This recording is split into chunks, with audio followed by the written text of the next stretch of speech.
ಚಿತ್ರದುರ್ಗ ನಗರದಲ್ಲಿ ಸ್ವದೇಶಿ ಜಾಗರಣ ಮಂಚ್ ನೇತೃತ್ವದಲ್ಲಿ ಆಯೋಜಿಸಿರುವ ಸ್ವದೇಶಿ ಮೇಳದಲ್ಲಿ ಮಾತನಾಡಿದ ಸಂಚಾಲಕ ವಿಧಾನ ಪರಿಷತ್ ಸದಸ್ಯ ಕೆಎಸ್ ನವೀನ್, ಸ್ವದೇಶಿ ಮೇಳಕ್ಕೆ ನಿರೀಕ್ಷೆಗೂ ಮೀರಿದ ಸ್ಪಂದನೆ ವ್ಯಕ್ತವಾಗಿದೆ. ಕೇವಲ 2 ದಿನದಲ್ಲಿ 1 ಲಕ್ಷಕ್ಕೂ ಹೆಚ್ಚು ಜನರು ಭಾಗಿಯಾಗಿದ್ದಾರೆ.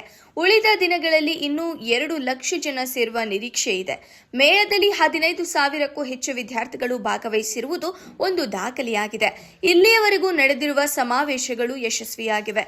ದೇಶಿ ಆಟ, ಕಬಡ್ಡಿ, ಕ್ರೀಡಾಕೂಟ, ಸ್ವದೇಶಿ ಕಪ್ ಆರಂಭವಾಗಿದೆ. ದೇಸಿ ವಸ್ತುಗಳನ್ನು ಉತ್ಪಾದನೆ ಮಾಡುವ ಸಣ್ಣ ಪುಟ್ಟ ವ್ಯಾಪಾರಿಗಳು ಒಳ್ಳೆಯ ವಹಿವಾಟು ನಡೆಸುತ್ತಿದ್ದಾರೆ. ಮೇಳದಲ್ಲಿ ರಕ್ತದಾನ ಶಿಬಿರ, ಮಹಿಳಾ ಸಮಾವೇಶ, ಯುವ ಸಮಾವೇಶ ನಡೆದಿದ್ದು ಇಂದು ರೈತ ಸಮಾವೇಶ ಹಮ್ಮಿಕೊಳ್ಳಲಾಗಿದೆ ಎಂದು ತಿಳಿಸಿದರು. ಸಾಧನೆಯನ್ನು ಮಾಡಿರುವಂಥ ಇಬ್ಬರು ರೈತರನ್ನು ನಾವು ಕರೆದಿದ್ದೇವೆ. ಒಂದು ಕೂಡ್ಲಿಯಿಂದ ಸಂಚಲನ ಅನ್ನುವಂಥವ್ರು, ಇನ್ನೊಂದು ಅರಸೀಕೆರೆಯಿಂದ ರಘು ಅಂತೇಳಿ ಇಬ್ಬರು.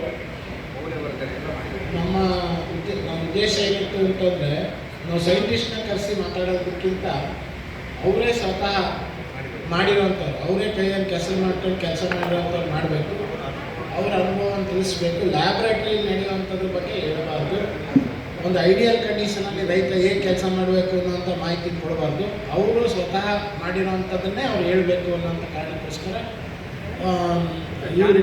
ಇಬ್ಬರನ್ನು ನಾವು ಕರೆದಿದ್ದೇವೆ. ಮತ್ತು ದೊಡ್ಡಸಿದ್ದವರಹಳ್ಳಿ ಜ್ಞಾನೇಶ್ ಅಂತೇಳಿ ಅವರಿಗೆ ನಮ್ಮ ಕಾರ್ಯಕರ್ತರು ಸಾವಯವ ಕೃಷಿಯಲ್ಲಿ ಬಹಳ ದೊಡ್ಡ ಇದನ್ನು ಮಾಡಿದ್ದಾರೆ.